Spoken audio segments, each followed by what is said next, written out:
Hello everyone, I hope you all are doing very well. So in today's class we will start exercise 13.2. इससे previous lectures में हमने exercise 13.1 के सारे questions detail के साथ discuss किए थे। आज के लेक्चर में हमने एक्सरसाइज 13.2 स्टार्ट करनी है, उसका क्वेश्चन नंबर 1 देखने वाले हैं। So without any further delay let's start today's class. So question number 1 क्या है हमारे पास, स्टेटमेंट पहले ध्यान से समझ लेते हैं। Circumscribe a circle about a triangle ABC with sides. एक ट्राइंगल है, उसकी 3 साइड्स, उनकी लेंथ गिवन है। Also measure its circumradius. हमने क्या करना है, सबसे पहले एक ट्राइंगल ड्रॉ करना है एंड सर्कमस्क्राइब अ सर्कल। इसका क्या मतलब है देखते हैं। हमने सबसे पहले सिंपल तीनों मेजरमेंट्स को लेके एक ट्राइंगल ड्रॉ करनी है और फिर एक सर्कल जो है वो सर्कमस्क्राइब करना, मींस एक ऐसा सर्कल बनाना है जो ये जो ट्राइंगल है ना, इसके 3 के जो कॉर्नर्स होते हैं उसको वर्टेक्स कहते हैं। इन तीनों कॉर्नर में से पास होके, ये देखिए तीनों कॉर्नर्स को टच होके ऐसे करके हमारे पास सर्कल बन जाएगा। मींस के जो ट्राइंगल है ना वो सर्कल के अंदर हमारे पास बननी चाहिए। सो क्वेश्चन की स्टेटमेंट हमें समझ आ गई है। अब स्टेप बाय स्टेप हम इसी तरीके से क्वेश्चन प्रोसीड करते हैं। इसे ड्रॉ करना स्टार्ट करेंगे। यहाँ पे मैंने क्वेश्चन दोबारा से लिख लिया है। क्वेश्चन क्या था, circumscribe a circle about a triangle. सबसे पहले हमें एक ट्राइंगल ड्रॉ करनी है। ट्राइंगल के लिए उन्होंने तीनों लेंथ हमें गिवन दी हुई है। कैसे कैसे, सबसे पहले AB इज 6 सेंटीमीटर। 6 सेंटीमीटर की मैंने एक लाइन ड्रॉ कर लेनी है। देखें, ध्यान से देखें, 0 से लेके 6 तक पेज के सेंटर में रखे आपने ऐसे, ये हमने एक लाइन ड्रॉ कर ली है। ये हमारे पास पॉइंट A है, ये हमारे पास पॉइंट B है। इस लाइन की लेंथ हमारे पास कितनी है, 6 सेंटीमीटर है। ठीक है, नेक्स्ट स्टेप हमने क्या करना होता है, यहाँ पे ध्यान से देखें, BC की जो लेंथ होगी, जो साइड है BC, उसकी लेंथ कितनी है, 3 सेंटीमीटर। अगर तीनों साइड्स है ना, एक लाइन आप स्केल से ड्रॉ करते हैं, बाकी दोनों कंपास से आपने 3 सेंटीमीटर जितना ओपन करें, 0 और यहाँ पे मैंने 3 जितना कंपास ओपन करना है। ठीक है, BC। अब इस लाइन पे देखें, B लिखा हुआ है, C लिखा हुआ है। इसका मतलब है पॉइंट मैंने B पे निडल रखनी है और ऐसे एक आर्क ड्रॉ कर देनी है। क्लियर है। सेकेंड देखिए, CA इज 4, CA 4 होना चाहिए। इसका मतलब है कि 4 सेंटीमीटर जितना मैंने कंपास ओपन करना है। CA, C नहीं लिखा हुआ, A लिखा हुआ है। इसका मतलब है कि पॉइंट A पे आपने इस कंपास के निडल को पुट करना है और एक आर्क लगानी है। ऐसे आर्क लगानी है जो आपके पास प्रीवियस आर्क को एक पॉइंट पे कट करे। अब दोनों आर्क्स इंटरसेक्ट हो रही हैं, जिस पॉइंट पे इंटरसेक्ट हो रही है वहां पे आप ऐसे डॉट बना लें। आपने क्या करना है, स्केल की हेल्प से इस पॉइंट को, दोनों point A and point B के साथ ऐसे ज्वाइन कर लेना है ताकि हमारी ये जो ट्राइंगल है वो कंस्ट्रक्ट हो जाए। तो ट्राइंगल हमने गिवन मेजरमेंट्स के अकॉर्डिंग कंस्ट्रक्ट कर लिया। ये जो पॉइंट जहाँ पे दोनों इंटरसेक्ट हो रहे हैं उसको C कह देते हैं। तो A से C या CA की लेंथ कितनी थी, 4 थी सेंटीमीटर और B से C की लेंथ कितनी है, 3 सेंटीमीटर। अब आप इसको स्केल की हेल्प से मेजर करके भी देख सकते हैं। तो लाइन्स हमारी एग्जैक्ट इतनी ही मेजरमेंट की बनी हुई है। ठीक है, नेक्स्ट अब हमने क्या करना है, ट्राइंगल ड्रॉ कर लिया। अब हमने सर्कमस्क्राइब करना है एक सर्कल, मीन कि इस ट्राइंगल के ऊपर एक सर्कल ड्रॉ करना है। ऐसे ड्रॉ करना है जो इस ट्राइंगल के तीनों वर्टेक्स को कट करता हुआ, मीट करता हुआ ड्रॉ हो जाएगा। अब ट्राइंगल पे ऊपर सर्कल ड्रॉ करने के लिए सर्कल का हमें सेंटर पता होना चाहिए। तो सर्कल का सेंटर कैसे हम फाइंड आउट करते हैं वो हमने एक्सरसाइज 13.1 में बहुत ही डिटेल के साथ डिस्कस किया था। इनफैक्ट सारे क्वेश्चंस ही हमारे वैसे ही थे। ठीक है, तो सर्कल का सेंटर हम कैसे लोकेट करते हैं, 3 साइड्स हैं, कोई भी अपनी मर्जी की 2 साइड्स हम चूज कर लेते हैं। लेट्स से अब यहाँ पे स्टेप ऑफ कंस्ट्रक्शन में मैंने AB एंड BC लिया, तो यहाँ पे भी मैं AB साइड ले लेती हूँ और AC BC साइड ले लेते हैं। ठीक है, करना क्या होता है, सेंटर फाइंड आउट करने के लिए 2 साइड्स पे परपेंडिकुलर बाइसेक्टर या राइट बाइसेक्टर ड्रॉ करना होता है। जहाँ पे वो राइट बाइसेक्टर की लाइंस आपस में इंटरसेक्ट हो रही होती हैं वो हमारे पास पे सर्कल का सेंटर आ जाता है। राइट बाइसेक्टर या परपेंडिकुलर बाइसेक्टर क्या होता है, वो कैसे ड्रॉ करते हैं, ये देखिए AB एक लाइन है।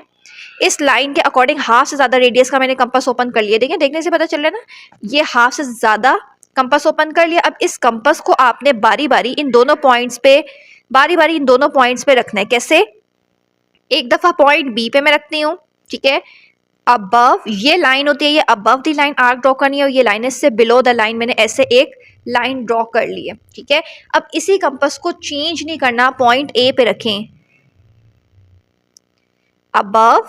अब यू देखें, ऊपर वाली इंटरसेक्ट नहीं हो रही और बिलो नीचे वाली इंटरसेक्ट हो रही है। इसका मतलब है पॉइंट B पे दोबारा रखनी है और इसको जब आप एक्सटेंड करेंगे तो अब देखें ये दोनों इंटरसेक्ट हो रही हैं। यहाँ से भी हो रही हैं लेकिन थोड़ा सा और कर देते हैं ताकि क्लियर शो हो जाए। ठीक है, अब जहाँ पे ये दोनों इंटरसेक्ट हो रही हैं आपको पता है क्या कहते हैं, स्केल ऐसे सेट करना है कि ये दोनों इंटरसेक्टिंग पॉइंट्स पे से ऐसे हमारे पास एक लाइन ड्रॉ हो जाए। हो गई ये लाइन ड्रॉ। ठीक है, तो इस तरह ये जो हम लाइन ड्रॉ करते हैं इसको कहते हैं परपेंडिकुलर बाइसेक्टर। मींस ऐसी लाइन जो गिवन लाइन को दो इक्वल पार्ट्स में डिवाइड करती है। ए बी पे भी कर लिए, अब बी सी पे भी कर लेते हैं। फिर दोनों लाइंस ये दोनों जहाँ पे इंटरसेक्ट होंगी वो हमारे पास सेंटर पॉइंट हो जाएगा। ये बी सी है, इसके अकॉर्डिंग हमने हाफ से ज़्यादा, ये देखिए हाफ से ज़्यादा लग रहा है मुझे। कंपास ओपन कर लेना एक दफ़ा, ये अबव, इस लाइन से अबव एंड इस लाइन से बिलो। इसी तरह अब इसी को चेंज नहीं करना, एक दफ़ा पॉइंट सी पे रखती हूँ मैं, अबव एंड बिलो। अभी भी इंटरसेक्ट नहीं हो रही, इसका मतलब है पॉइंट बी पे दोबारा से रखें, ऐसे दोनों इंटरसेक्ट हो गई हैं। अब आपने क्या करना है, स्केल सेट करना है, ऐसे सेट करना है, दोनों इंटरसेक्टिंग पॉइंट पे से आपकी एक लाइन ऐसे पास हो, डॉटेड लाइन बना लिया करें। हो रही है, जहाँ पे ये दोनों लाइंस इंटरसेक्ट हो रही हैं वहाँ पे आपने डॉट बना लेना है। और ये हमारे पास जो हम सर्कल ड्रॉ करेंगे ना, उस सर्कल का सेंटर हमें पता चल गया। ठीक है, अब जब सर्कल का सेंटर पता चल गया, इसका मतलब है कि कंपास को आपने इस पॉइंट पे रखना है।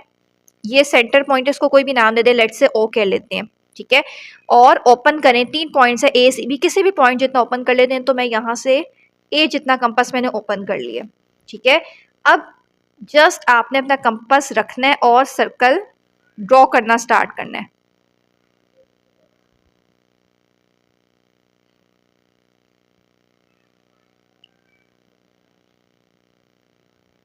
यहां से देखें,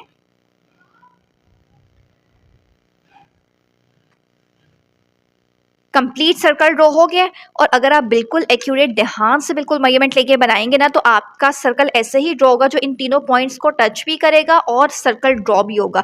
अगर थोड़ी सी भी मेजरमेंट आगे पीछे होंगी ना, तो ये सर्कल जो है किसी एक पॉइंट पे हो सकता है कि इंटरसेक्ट ना हो रहा हो, टच ना हो रहा हो, यहाँ से ऊपर बन रहा हो। अब यहाँ पे देखें, इस पॉइंट पे भी इंटरसेक्ट हो रहा है, इस पॉइंट पे भी इंटरसेक्ट हो रहा है, इस पॉइंट पे भी इंटरसेक्ट हो रहा है। तो ये हमने एक सर्कल जो है वो सर्कमस्क्राइब किया है किस पे, एक ट्राइंगल पे। ठीक है, और उस ट्राइंगल की sides A B, B C और सी ए की लेंथ गिवन थी, उसके अकॉर्डिंग हमने बना ली है। अब इसी को देख के यहाँ पे अब हमने स्टेप ऑफ कंस्ट्रक्शन लिख लेने हैं। एक हमारे पास लेबलिंग रह गई थी, उसको हम कर लेते हैं। कौन सी, ए बी सी ट्राइंगल का नाम था। फिर हमने ए बी पे ये जो बाइसेक्टर ड्रॉ किया था, सी के बाद क्या आता है, डी। तो ये जो लाइन होती है ना, इसके दोनों एंड पॉइंट्स को आपने कोई नेम भी देना होता है, इसको डी ई कह देते हैं। इसी तरह इस लाइन पे ये जो ये हमने बाइसेक्टर बनाया था, डी ई हो चुका है, एफ जी कह देते हैं। ये एफ है और ये एंडिंग पॉइंट जी है। ठीक है, आई होप आप लोगों को अच्छे से क्लियर हो चुका होगा। स्टिल कोई कंफ्यूजन है तो दोबारा से वीडियो को रिवाइंड करें और उस पॉइंट को दोबारा से समझ लें, ताकि ये चीज़ आपको क्लियर हो जाए। स्टिल कोई कंफ्यूजन है तो आप कमेंट सेक्शन में वो भी पूछ सकते हैं, ताकि साथ साथ आपकी सारी क्यूरीज भी क्लियर हो जाए। सो स्टेप ऑफ कंस्ट्रक्शन देखते हैं। यही स्टेप जो हमने किया उसको बहुत ईजी में हमने यहाँ पे लिख भी लिया है। सबसे पहले draw a triangle A B C having length of the side A B is 6, B C is 3 and C A is 4। ऐसे ही था। नेक्स्ट सेकंड पॉइंट क्या किया, draw a perpendicular bisector on side A B and B C. फिर हमने perpendicular bisector A B और B C वाली side पे बनाए थे, such that D E is the bisector of A B. A B पे जो बाइसेक्टर बन रहा था उसका नाम डी ई था, and F G is the bisector of B C. और बी सी पे जो बनाया था उसका नाम था F G. D E and F G intersect at point O. फिर हमने कहा था कि ये दोनों जिस पॉइंट पे इंटरसेक्ट होते हैं वो सर्कल का सेंटर होता है, उसको नेम भी दे देते हैं, ओ लेट से हम कह लेते हैं, which is the centre of the circle, and draw a circle passing through A B C. जो सर्कल का सेंटर था, फिर हमने इसको यूज करके एक सर्कल ड्रॉ किया था जो इन तीनों पॉइंट्स पे से पास कर रहा था। लास्ट हमने इस क्वेश्चन में देखे हुए also measure its circumradius. हमने सर्कल का सर्कम रेडियस भी फाइंड करना है। अब सर्कम रेडियस क्या चीज होती है, सर्कम रेडियस का मतलब होता है सर्कल के सेंटर से किसी पॉइंट तक के डिस्टेंस को हम कहते हैं। फॉर एग्जाम्पल, अब सर्कल का सेंटर मुझे पता है कौन सा है, सर्कल का सेंटर है पॉइंट ओ। ठीक है, अब पॉइंट ओ से लेके पॉइंट बी, सी या ए, किसी भी पॉइंट तक आप डिस्टेंस ले लें, तो वो डिस्टेंस हमारे पास जो भी आएगा उसको हम क्या कहते हैं कि ये हमारे पास क्या है, ये हमारे पास सर्कम रेडियस है। सर्कम रेडियस के लिए हमने क्या करना है, सर्कल के सेंटर से कोई भी पॉइंट ले लें, 0 ओ से ए, बी या सी। तो मैं ओ से ए ले लेती हूँ, सेम आएगा रेडियस। सर्कल के सेंटर से किसी भी पॉइंट तक आप जाते हैं तो सेम आता है, ये देखें। या अगर आपको ऐसे मुश्किल लग रहा है तो आप इसको ऐसे देख लें। ठीक है, 0 पे आपने ये जो ओ है ना, इस पे आपने 0 रखना है स्केल से बिल्कुल ऐसे, और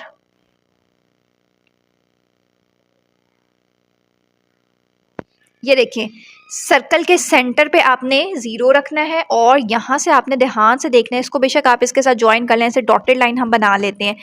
यहाँ तक ए तक 0 और ए का डिस्टेंस आपके पास कितना आएगा 3.3 आएगा। इसको मेजर करके स्केल से देख भी लें, एग्जैक्ट 3.3 आएगा। ठीक है, तो यही चीज़ मैंने यहाँ पे लिख भी ली है। सर्कम रेडियस इज 3.3 सेंटीमीटर के। इस क्वेश्चन में सर्कम रेडियस क्या है हमारे पास, 0 से ओ, सेंटर से किसी भी पॉइंट तक के डिस्टेंस को हम कहते हैं सर्कम रेडियस। तो वो कितना आ रहा है 3.3 सेंटीमीटर। सो यहाँ पे क्वेश्चन नंबर 1 हमारा कंप्लीट हो जाता है। That's all from today's class. I hope you find this lecture informative. So channel पे न्यू है तो चैनल को लास्ट में सब्सक्राइब कर लीजिए।